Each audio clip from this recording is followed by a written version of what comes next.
मार डाला। साहब बहुत परेशान करके रखा उसने, रात को उठ के चिल्लाने लगती है। कल आधी रात को उसने मुझे डरा ही दिया साहब। उसके माँ बाप एक तांत्रिक को लाए थे, वो बोला सब कुछ ठीक है, पर कुछ ठीक नहीं है सर। अभी भी उसका रात को चीखना चिल्लाना चालू है।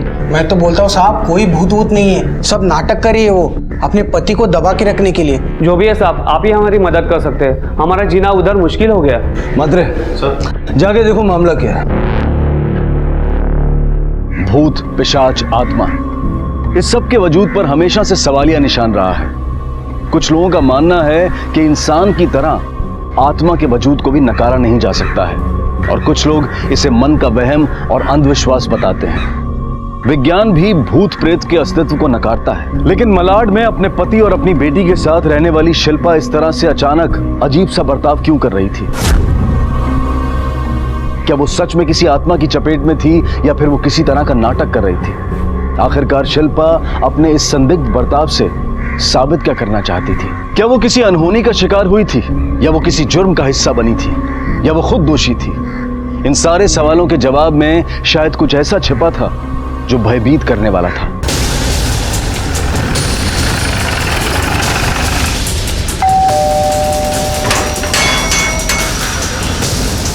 आप शिल्पा के पति सुरेश हैं? जी सर। मुझे आपकी पत्नी से कुछ बात करनी है। मिसेस यादव, आपके पड़ोसियों ने आपके खिलाफ कंप्लेंट की है कि आप रात भर चीखती चिल्लाती रहती हैं, जिसकी वजह से उन सबको प्रॉब्लम होती है, डिस्टर्ब होते हैं वो। क्या प्रॉब्लम है आपको? कोई आपको मारता पीटता है? कोई आपको टॉर्चर करता है? देखिए मिसेस यादव, जब तक आप हमें बताएंगे नहीं तब तक हम आपकी हेल्प नहीं कर सकते। प्लीज बताइए हमें क्या प्रॉब्लम है।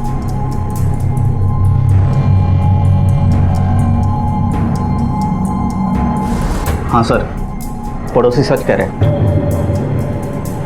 शिल्पा चिल्लाती है, पर मैं उसे मारता हूँ इसलिए नहीं साहब। मैंने आज तक उस पर उंगली तक नहीं उठाई। चाहिए तो आप मेरी बेटी से पूछ ले, मधु से पूछ लीजिए ना। क्या आपके पापा आपकी मम्मी के साथ मारपीट करते हैं, लड़ाई झगड़ा करते हैं?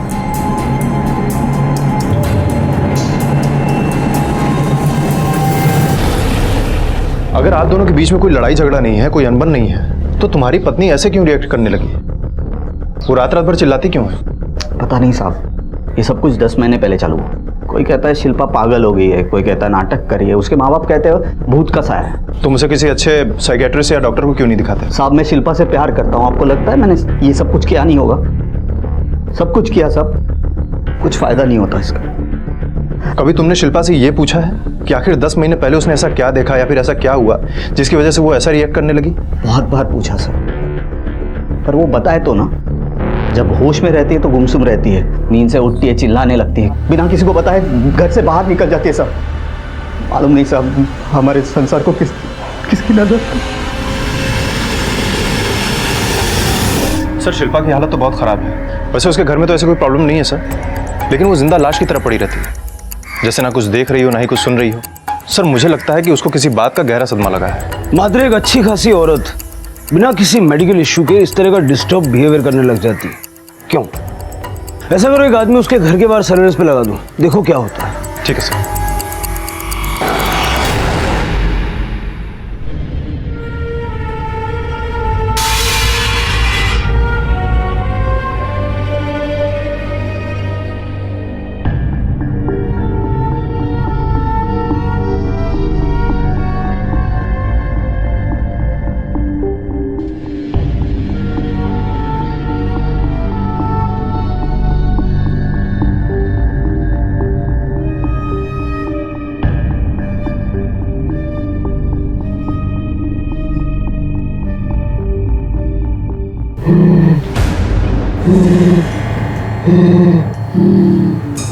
शिल्पा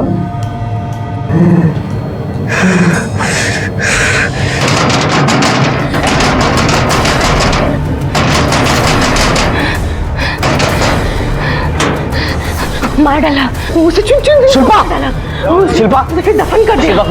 मार डाला उसे चुन चुन को मार डाला, फिर दफन कर दिया। मार डाला उसे मार डाला।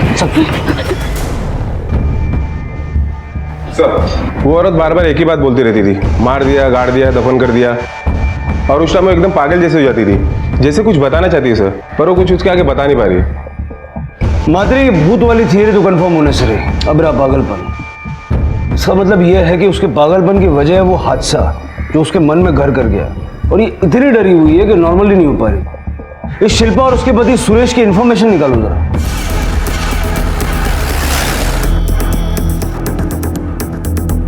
10 महीने पहले तक तो शिल्पा वहीनी एकदम ठीक थी, बहुत मिलनसार और खुश रहा करती थी। वो रोज अपनी बेटी मधु को आपके घर छोड़ने आती थी। हाँ, क्यों? वो काम पे जाती थी ना, इसलिए मधु को यहाँ पे छोड़ती थी। सर एक डांस क्लास है, उसमें रिसेप्शनिस्ट का काम करती थी। काम क्यों छोड़ा? मालूम नहीं साहब। मतलब तुम्हारी बीवी ने नौकरी छोड़ने का डिसीजन ले लिया और तुम्हें उसकी वजह तक नहीं मालूम है? सर मैंने बहुत बार पूछने की कोशिश की। एक्चुअली क्या होता था सर कि मैं ऑफिस छुट्टी के बाद उसे डांस क्लास पिकअप करने के लिए जाता था। मैं डांस क्लास पहुंचा तो तब तक वहाँ से वो निकल चुकी थी। मैंने फ़ोन लगाया था, फ़ोन नहीं लग रहा था, तो मुझे लगा वो घर चली गई होगी, तो मैं भी घर चला आया। सर मैं घर पहुंचा तो घर के बाहर ही बैठी हुई थी। तुम यहाँ बैठी हो, अंदर क्यों नहीं? अजीब तरीके से रो रही थी। मालूम नहीं उसका ध्यान कहाँ था, क्या सोच रही थी। मैंने उससे बात करने की कोशिश की तो ऐसा लगा कि अभी अभी नींद से जागी है। गले लगा के बहुत जोर जोर से रोने लगी। तुमने उससे पूछा नहीं कि क्या हुआ? पूछने की कोशिश की थी साहब, पर उसने कुछ नहीं बताया। अगली सुबह मैंने उससे पूछा कि काम पे नहीं जाना है, तो वो बोली आज से काम पे नहीं जाऊंगी। जोर दे के पूछा तो मुझ पर भड़क गई। उस दिन से आज तक उसका पागलपन वैसे के वैसा है। ऐसा क्या हुआ था कि उसने नौकरी छोड़ दी और ऐसी हालत हो गई? सर मुझे लगता है कि शिल्पा के साथ जो कुछ भी हुआ है, या तो क्लास के दौरान हुआ है या तो क्लास से घर लौटते वक्त हुआ है। शिल्पा ये जो बार बार बोलती रहती है मार डाला, दफन कर दिया, इससे एक तुक तो लगाया जा सकता है कि मामला शायद खून का हो। जरा शिल्पा के डांस क्लास जाके पता करो। ठीक है सर। ये डांस क्लास आप भी चलाते हैं ना? हाँ सर। आपके यहाँ एक लड़की एज ए रिसेप्शनिस्ट काम करती थी, शिल्पा नाम की, राइट? हाँ सर, बिना नोटिस दिए वो अचानक काम छोड़ के चली गई और ऑलमोस्ट 10 महीने हो गए हैं, और 11 जून को वो लास्ट टाइम काम पे आई थी। कमाल है, उसके काम छोड़ने की तारीख आपको मुंह ज़बानी याद है? वो इसलिए सर क्योंकि 12 जून को हमारी डांस क्लास का स्थापना दिवस होता है और बहुत सी तैयारी करनी होती है, और उसके जाने की वजह से हमें काफ़ी प्रॉब्लम का सामना करना पड़ा। 11 तारीख को वो कितने बजे गई थी? नॉर्मल टाइमिंग से थोड़ा लेट हुआ होगा सर, क्योंकि अगले दिन फंक्शन की बहुत तैयारियाँ करनी थी। वो अकेली नहीं रुकी थी, बाकी लोग भी उसके साथ थे। और आप कहाँ थे? सर 11 जून को मेरी वाइफ का बर्थडे होता है, तो इसलिए मैं 5 बजे यहाँ से निकल गया था। शिल्पा रुकी थी क्योंकि उसका हस्बैंड उसको लेने आने वाला था। शिल्पा यहीं क्लास में ही रुकी थी? नहीं सर, बाहर रुकी थी क्योंकि 9:30 बजे सेटर बंद हो जाता है। सर शिल्पा उस रात यहीं पर खड़े होकर अपने हस्बैंड का वेट कर रही थी। सर ये एरिया काफ़ी सुनसान है और मार्केट भी आगे से लेफ्ट टर्न लेने पे ही शुरू होता है, इसलिए सर मुझे ऐसा लगता है कि शिल्पा के साथ जो कुछ भी हुआ है यहीं पे हुआ है सर। मात्र ऐसा भी तो हो सकता है कि शिल्पा के साथ कुछ न हुआ, बल्कि उसने कुछ होते हुए देखा हो जिसका सदमा उसे लगा है। जरा उस तरफ देखते हैं, हो सकता है कुछ हाथ लग जाए। ठीक है।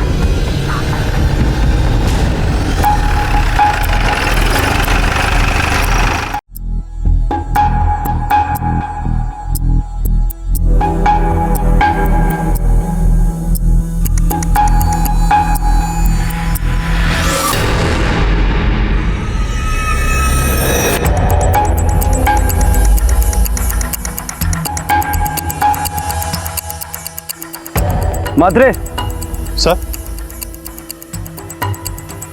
पूरा मैदान सूखा हुआ है, ये सिर्फ इतने हिस्से में घास उगी हुई है। जरा आसपास कोई वॉचमैन है तो बुला के लाओ।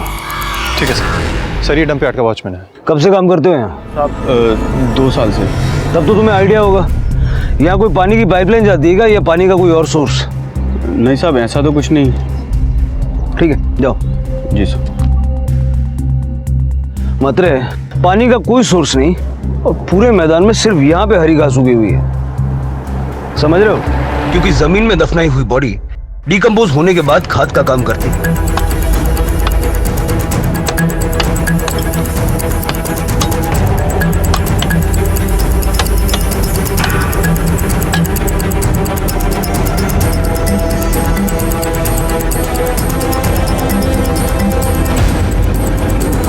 एक मिनट, थोड़ा संभाल के खोलो।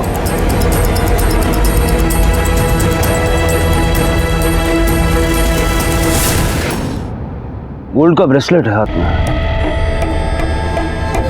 इसका मतलब ये खून लूटफाट के इरादे से नहीं किया गया होगा। लगता है शिल्पा ने यही मर्डर देखा होगा और जिसका असर उसके जहन पे आज भी है। मात्र इस ब्रेसलेट पे किसी ज्वेलर का मार्क है। जरा पता करो ये किसने बनाया और किसने बनवाया, और आसपास का एरिया अच्छे से छान मारो, देखो मर्डर वेपन मिलता है क्या। कंकाल को फोरेंसिक के लिए भेज दो। तुम मधु बेटा, आप नीचे जाओ खेलने के लिए। आपके दोस्त लोग सब नीचे खेल रहे हैं, चलो भागो। हाँ।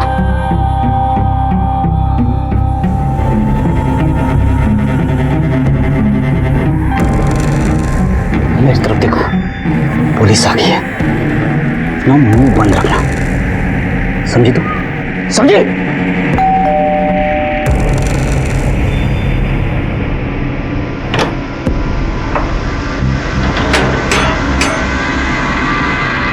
मिसेस यादव से कुछ बात करनी है हमें। आइए ना सर।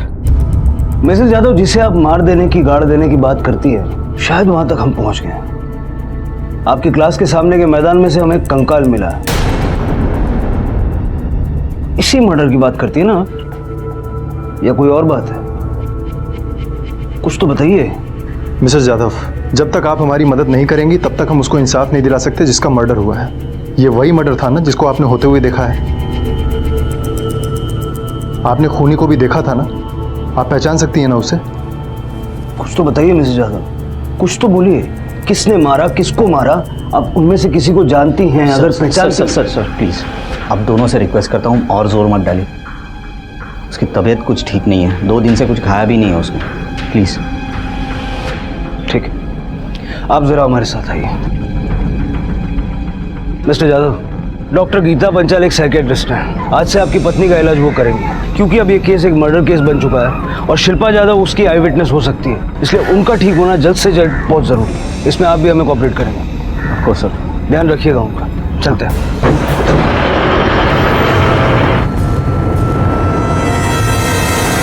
एक भूतग्रस्त लड़की से एक मानसिक असंतुलन से जूझती लड़की तक शुरू हुआ यह केस अब एक मर्डर केस में तब्दील हो चुका था, जिसे कई महीनों पहले अंजाम दिया गया था। पुलिस को एक कंकाल मिला था जिसकी पहचान उनके लिए चुनौतीपूर्ण होने वाली थी। शिल्पा कुछ भी कहने में असमर्थ थी और साथ ही उस पर सुरेश का दबाव भी था। तो क्या सुरेश ही इस हत्या का जिम्मेदार था? और उसने जो कहानी पुलिस को सुनाई थी, क्या वो झूठी थी? कहीं वो खुद ही तो शिल्पा की इस हालत का जिम्मेदार नहीं था, या फिर शिल्पा भी किसी तरह से इस गुनाह से जुड़ी हुई थी? ये जो तुम्हारे डांस क्लास के सामने जो प्लॉट है, ये किसका है? ये प्लॉट मिस्टर रजत शाह का है। वो इंडिया नहीं, सिंगापुर में रहते हैं और कई सालों से यहाँ पे आए भी नहीं। पाटिल सर, रजिस्ट्रार के ऑफिस से इस प्लॉट की पोस्टल एड्रेस निकालो और ओनर की डिटेल्स निकालो। Okay sir.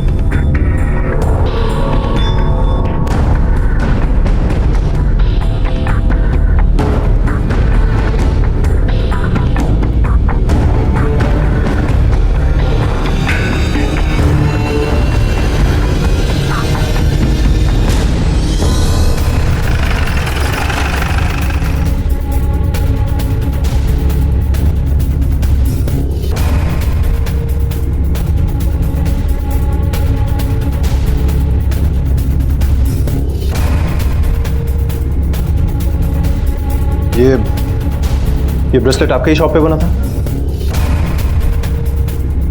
हाँ सर, ये हमारे यही का है। बिल दिखाइए। सुभाष मिस्त्री। हाँ, ये हमारे पुराने कस्टमर है और ये उनका पता है।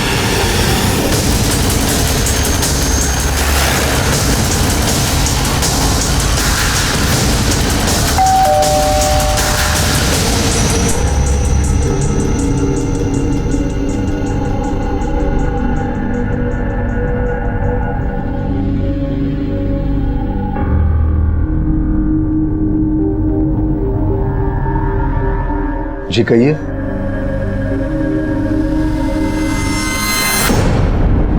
जिस जगह वो कंकाल मिला है उसके सामने डांस क्लासेस। आपकी बेटी डांस क्लास जाती थी क्या? उसकी ऐसी कोई सहेली हो जो वहां जाती और जिससे मिलने वो गई हो? जी नहीं, उसके ऐसे कोई दोस्त नहीं थे।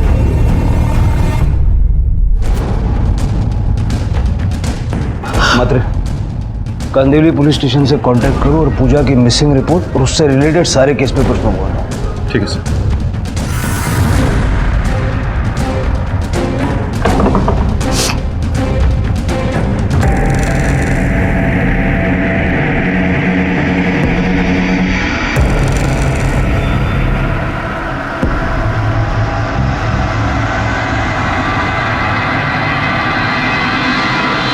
आप लोगों ने अपनी बेटी का कमरा पूरी तरह से समेट दिया। आपको यकीन था कि वो वापस नहीं आएगी? 10 महीने हो गए पुलिस कंप्लेंट किए हुए सर। पुलिस ने उम्मीद छोड़ दी थी पूजा के मिलने की, और हम दोनों में से कोई भी इस कमरे में आता था तो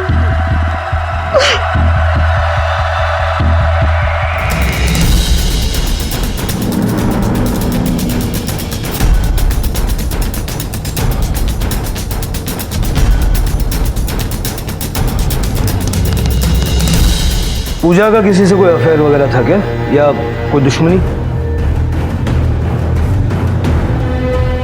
आपकी किसी से कोई रंजिश थी क्या जिसकी वजह से पूजा को कोई मार सकता है? नहीं सर, ऐसा कुछ नहीं था। ये रही कांदीवली पुलिस स्टेशन से पूजा की मिसिंग रिपोर्ट और इन्वेस्टिगेशन की फाइल। इसके मुताबिक पूजा 10 महीने पहले 11 जून 2016 को अपने कॉलेज जाने के लिए निकली थी। हाँ सर, लेकिन पूजा के दोस्तों के बयान के मुताबिक वो उस दिन कॉलेज पहुंची ही नहीं थी, और पुलिस के मुताबिक कॉलेज पहुंचने से पहले ही पूजा का फोन बंद हो गया था। इसका मतलब पूजा को आधे रास्ते से ही उठा लिया गया। शिल्पा के साथ जो हादसा हुआ वो भी 11 जून को हुआ, लेकिन रात में, और क्लास और शिल्पा के आई विटनेस होने के बीच का जो समय है उसके मुताबिक या तो पूजा को मार के वहां ले जाके दफनाया गया या फिर वहीं मार के दफनाया गया। तो शिल्पा जब तक बयान देने की हालत में नहीं होती तब तक हमारे लिए ये सिर्फ एक अंदाजा है। Yes sir. Doctor Panchal, Mrs Yadav की तबीयत अब कैसी है?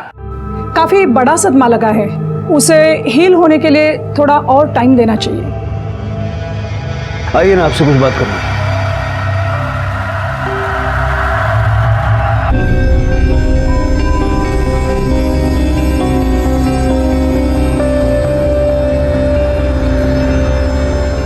बहुत अच्छा, ऐसे ही चुप रहना तो इन लोगों से जल्दी पीछा छूटेगा।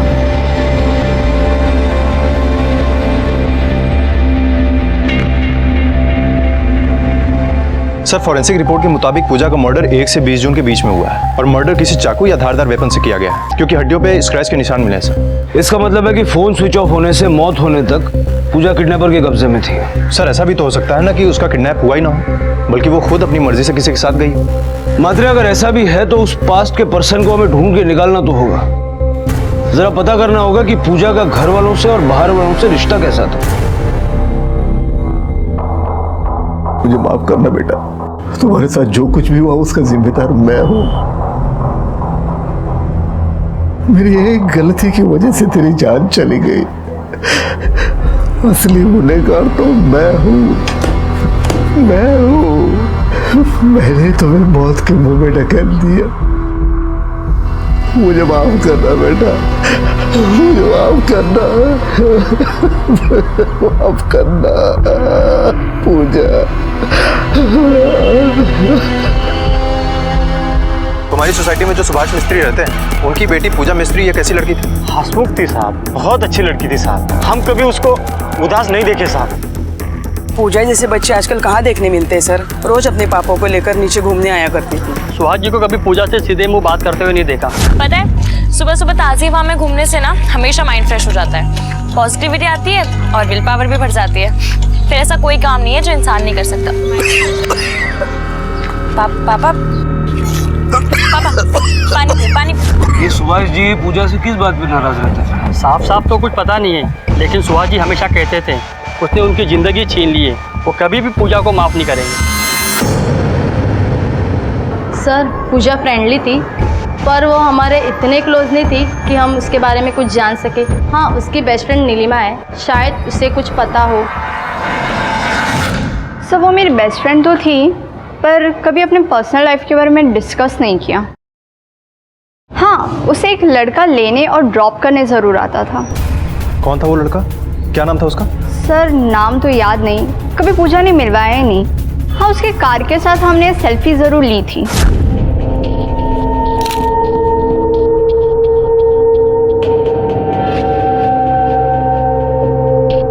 वो सेल्फी है तुम्हारे पास? हाँ, फ़ोन में ही है सर। मुझे दिखाओ।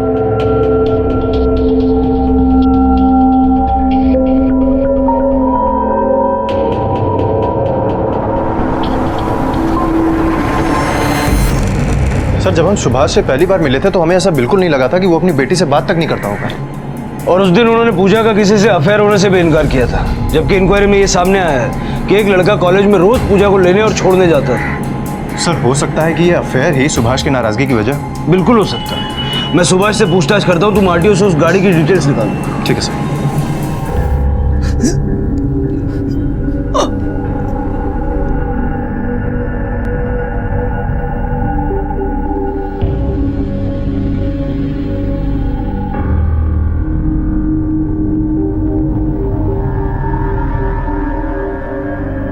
सॉरी हम आपको ऐसे डिस्टर्ब कर रहे हैं, लेकिन पूजा के बारे में कुछ सवाल पूछना है।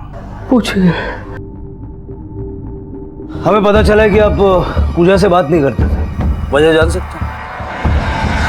सर, आपने जिस गाड़ी का नंबर दिया था वो गाड़ी किसी असलम के नाम पर रजिस्टर है सर, ये उसके एड्रेस।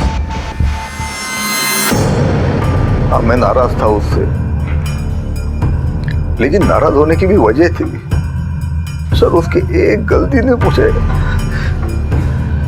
2 साल पहले की बात है, उसने कार चलाने की जिद की थी। पूरी तरह उसके अगेंस्ट था, लेकिन पापा क्या प्रॉब्लम है, मैं कार क्यों नहीं चला सकती? क्योंकि तुम्हें कार चलाना नहीं आता। पर एक ड्राइवर के लिए जो मैच्योरिटी होनी चाहिए वो तुम में नहीं है। पापा कार एक मशीन है और उसके लिए मैच्योर होने के लिए उसे चलाने आने की जरूरत होती है। पूजा, सिर्फ स्टीयरिंग घुमाना मतलब कार चलाना नहीं होता। अरे उन लोगों के बारे में सोचना पड़ता है जो रास्ते पर चलते हैं। अरे तुम्हारा क्या भरोसा। क्यों बहस कर रहे हैं इससे, जानते हैं कि जीतेंगे। वैसे एक बात कहूं, कार चलाना सीख लिया है इसने। सारिका, तुम बीच में मत पड़ना। नहीं मतलब नहीं। उसकी जिद में मैंने अपने दोनों पैर खो दिए। उसके बाद मैंने उसको कभी माफ नहीं किया। अगर उसको माफ करता तो शायद आज मेरी बच्ची मेरे पास होती। मतलब?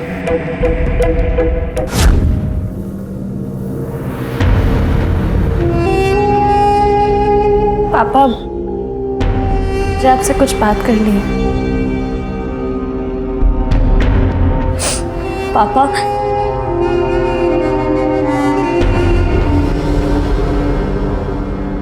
पापा प्लीज एक बार मेरी बात तो सुन लीजिए।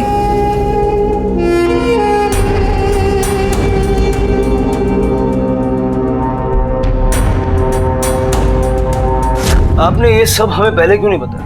मुझे लगा कि 2 साल पुरानी बातें आपके किसी काम नहीं आएगी।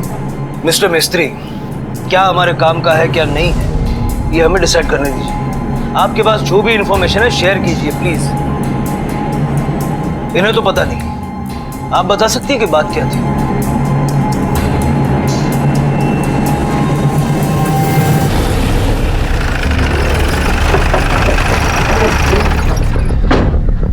सर, जो गाड़ी पूजा को कॉलेज से पिकअप करती थी वो किसी असलम नाम के आदमी की है। सर, ये असलम गाड़ियां रेंट पे देता है। मैंने उसका रजिस्टर चेक किया तो पता चला कि उन दिनों किसी ऋषि नाम के लड़के ने ये गाड़ी रेंट पे ली हुई थी। सर, ऋषि ने जो नंबर दिया था वो डिस्कनेक्ट है और जो एड्रेस दिया था वहाँ पे ताला लगा हुआ है। पूजा के माँ बाप से पता करो वो किसी ऋषि को जानते हैं क्या, और ये सुभाष की बीवी सारिका का बैकग्राउंड भी जरा चेक करो। उसको गड़बड़ है इस पति पत्नी में। ये सारिका जितना अपने आप को सीधा दिखाती है उतनी है नहीं। 2 साल पहले सुभाष का एक्सीडेंट हुआ, उसने अपनी नौकरी गंवा दी। पूजा कॉलेज में पढ़ती थी, सारिका हाउसवाइफ है। कि घर का खर्चा कैसे चलता है? कत्ल के मामले में पुलिस के हाथ कंकाल लगे अब 1 हफ्ते से ज्यादा हो चुका था, लेकिन अब तक पूजा की पहचान के अलावा पुलिस के हाथ कोई ठोस सुराग नहीं लगा था। ऋषि के नाम पर उम्मीद जगी थी, लेकिन वो भी टूट गई जब सुभाष और सारिका ने ऋषि नाम के किसी भी लड़के को जानने से इनकार कर दिया। पुलिस को फिर से एक उम्मीद दिखाई दी जब उन्हें यह पता चला कि घर के खर्चे को सुचारू रूप से चलाने के लिए सुभाष और सारिका ने एक लड़के को पेइंग गेस्ट रखा है जिसका नाम राजा है। कौन है ये राजा और क्या उसका पूजा के कत्ल से कोई ताल्लुक है? सर, राजा हमारा पेइंग गेस्ट था। अब कहाँ है ये राजा? वो तो पता नहीं, 1 साल का प्रोजेक्ट था उसका। प्रोजेक्ट खत्म हुआ और वो चला गया। हमने पूछा भी नहीं कि कहाँ जा रहा है। और ये पेइंग गेस्ट आपको मिला कैसे? ऐड दिया था पेपर में, वही पढ़कर आया था। हमें लड़का शरीफ लगा, हमने रख लिया। उसकी पुलिस एनओसी करवाई थी आपने? नहीं सर, लड़का ठीक ठाक लगा, शरीफ लगा, तो जरूरत नहीं समझी। ऐसे बिना जान पहचान के, बिना बैकग्राउंड चेक किए, बिना पुलिस एनओसी के आप किसी को भी घर में रख लेते? शर्म आनी चाहिए आपको। आप जैसे लोगों की वजह से क्राइम को बढ़ावा मिलता है। अजीब किस्म के लोग हैं सर, बिना किसी जानकारी के पेइंग गेस्ट रख लेते हैं। उनकी बेटी का अफेयर चल रहा है, वो रोज किसी से मिलती जुलती है और इन्हें कुछ पता ही नहीं है। अजीब लापरवाह किस्म के लोग हैं सर। मतलब ये भी तो हो सकता है कि लापरवाह है नहीं, बन के दिखा रहे हैं। एक काम करो, ऋषि के तब के कॉल रिकॉर्ड्स निकालो जब उसका फोन एक्टिव था, और सारिका और सुभाष के तब के भी और अब के भी। ठीक है सर।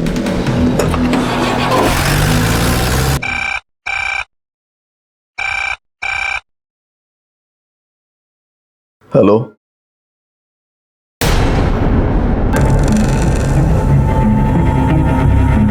साले तेरी हिम्मत कैसी हुई यार फोन करने की? तेरी वजह से मेरा सब कुछ।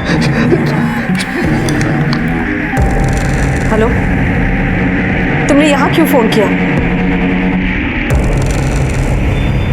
रुको, मैं आती हूँ तुमसे मिलने।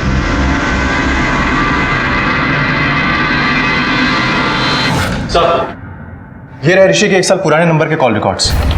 सर, अक्सर जिन नंबर पे इनकमिंग और आउटगोइंग कॉल्स हुए हैं उनमें एक नंबर तो पूजा का है ही, लेकिन एक नंबर ऐसा भी है जिन पर पूजा से भी ज्यादा लंबी बात की है ऋषि ने। किसका नंबर है? सर, ताज्जुब की बात यह है कि ये नंबर भी ऋषि के ही नाम पे रजिस्टर्ड है। ऋषि के नाम?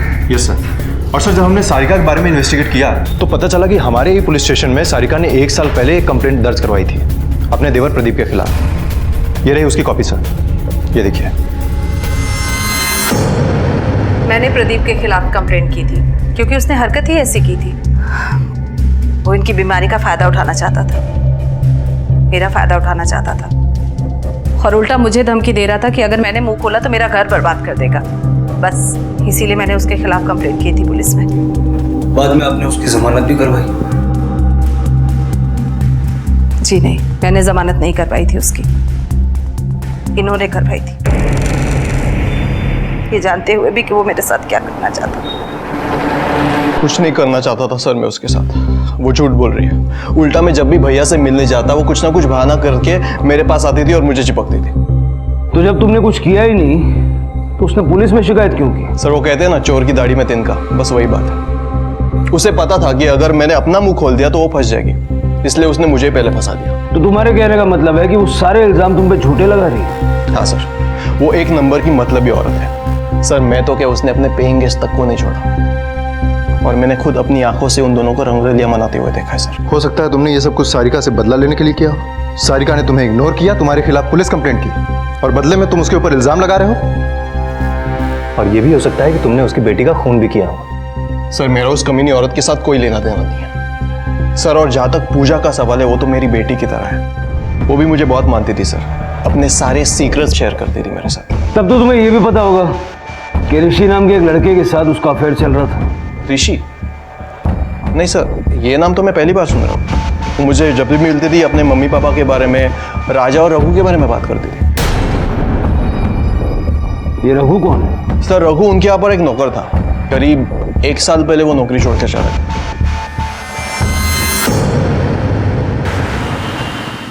पता करो ये रघु आजकल कहाँ है। सर, सुभाष के घर पे जो राजा पाटिल पेइंग गेस्ट था उसका ऑफिस का एड्रेस मिल गया सर। आपके यहाँ राजा पाटिल नाम का एम्प्लॉय काम करता है ना? राजा पाटिल? सॉरी सर, इस नाम का कोई भी एम्प्लॉय हमारे यहाँ काम नहीं करता। हो सकता है कि 1-1.5 साल पहले काम करता हो। सर, अब इतना पुराना तो कुछ याद नहीं मुझे, लेकिन हाँ, हम अपने एम्प्लॉयज़ के नाम और एड्रेस हमेशा मेंटेन करते हैं। अगर आप चाहो तो मैं आपको दिखा सकता हूँ। प्लीज़। ये देखिए सर।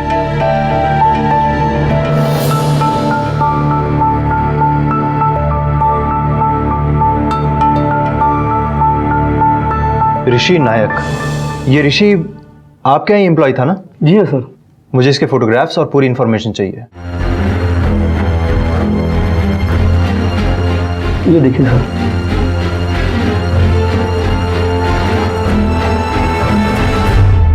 यही वो लड़का है जो पूजा को कॉलेज छोड़ने और पिकअप करने आता था?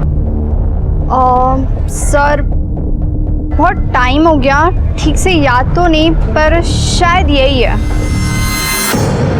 सर, हमने ऋषि की फोटो असलम को दिखाई है जो कार रेंट पे देता है। असलम ने आइडेंटिफाई किया है कि ऋषि ने ही कार रेंट पे ली थी। नहीं सर, ये ऋषि नहीं, ये तो राजा है, और यही तो सुभाष भाई के यहाँ पेइंग गेस्ट में रहता था। राजा ही ऋषि है, ये खुलासा पुलिस के लिए बहुत बड़ी कामयाबी थी। पर क्या यह भी संभव था कि सारिका और सुभाष जानते थे कि राजा ही ऋषि है, लेकिन वो ये बात पुलिस से जानबूझकर छिपा रहे थे? राजा क्यों दो दो नामों का सहारा ले रहा था?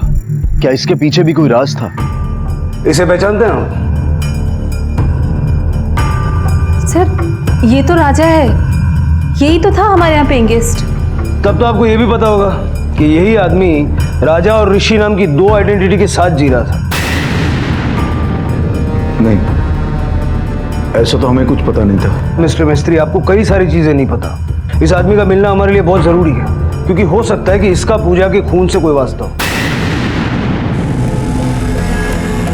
सारिका जी, आपको तो जरूर पता होगा। जी नहीं।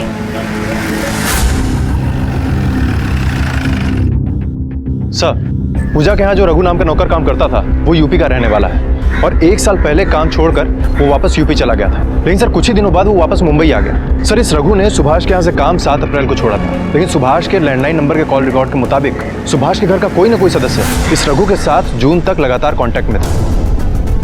कौन हो सकता है जो रघु से कॉन्टैक्ट बनाए हुए था? सुभाष, सारिका या फिर पूजा? इस रघु को उठा लो और सारिका पर नजर रखो, क्योंकि अगर प्रदीप के बयान में जरा सी भी सच्चाई है तो सारिका राजा को बचाने की कोशिश जरूर करेगी। ठीक है सर, ऋषि तो वैसे ही बहुत चालू चीज था साहब। ऐसे तो पगार ज्यादा नहीं थी, फिर भी गाड़ी लेकर घूमता था, और जब भी देखो सुबह में अलग लड़की, शाम में अलग लड़की होती थी। एक ही घर की माँ और बेटी दोनों को घुमा रहा था सर। ये लड़की थी क्या जिसे घुमा रहा था? हाँ, यही थी सर। और ये वो औरत थी? जी सर। आई, थोड़ा तो खा ले।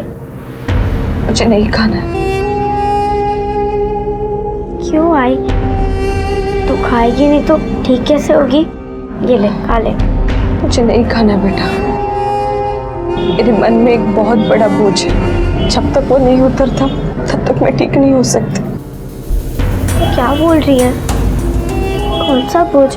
मैंने किसी के ऊपर अन्याय होते देखा और मुझे सब पता होने के बावजूद भी मैं कुछ नहीं कर सकती। मुझे और तुम्हारे दिमाग पे ये जो सच्चाई का भूत सवार है ना, उसे उतार के फेंक दो। इसी में हम सब लोगों की भलाई है। यार मैं बुरा इंसान नहीं हूँ, पर ये पुलिस के झमेले में नहीं पड़ना चाहता। एक बार केस हो गई तो 100 बार कोर्ट जाना पड़ेगा, और मैं वो सब नहीं कर सकता। सुरेश, अगर मैं चुप रही तो मैं कभी खुश नहीं रह सकती। तुम जानते हो मैंने ये भूत का नाटक क्यों किया? क्योंकि अगर मैं नहीं बोलूंगी तो जिंदगी भर मुझ पे ये बोझ रहेगा।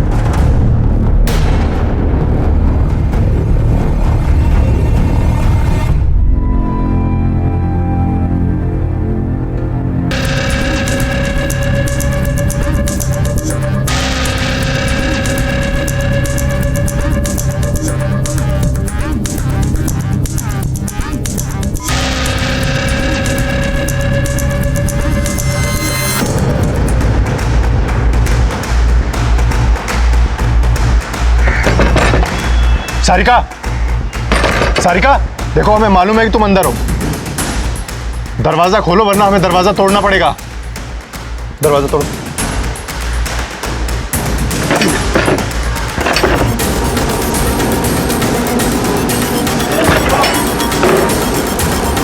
पकड़ो सर।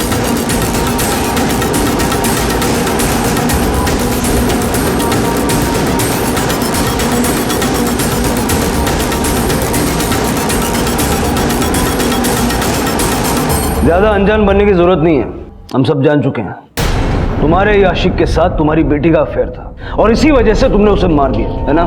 सर आप मेरा यकीन कीजिए, मैंने पूजा को नहीं मारा है। सर मैंने पूजा को नहीं मारा सर मैं तो सारिका के कहने पर छुप कर बैठा हुआ था। अगर आपको हमारे अफेयर के बारे में पता चल जाता तो सीधा शक हमारे ऊपर ही जाता सर। अच्छा, बहुत बात मानता है तू सारिका की। कोई बात नहीं, अभी 2 मिनट में सारा सच बाहर आ जाएगा।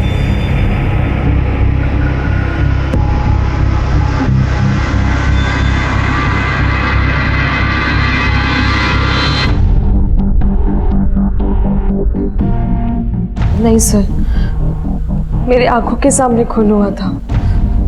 वहाँ पे ये नहीं था और वहाँ पे कोई औरत भी नहीं थी।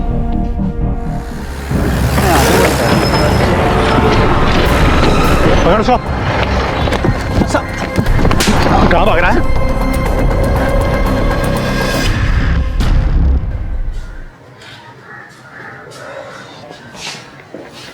बंद करो इसे। यही है वो, यही है वो। इसने उस लड़के को मारा था और मार के दफन कर दिया था। यही है वो। चल बोल। सब सुभाष भाई क्या काम करता था साहब, तो राजा की बहुत ऐश थी साहब, इसलिए मेरी जान जलती थी साहब।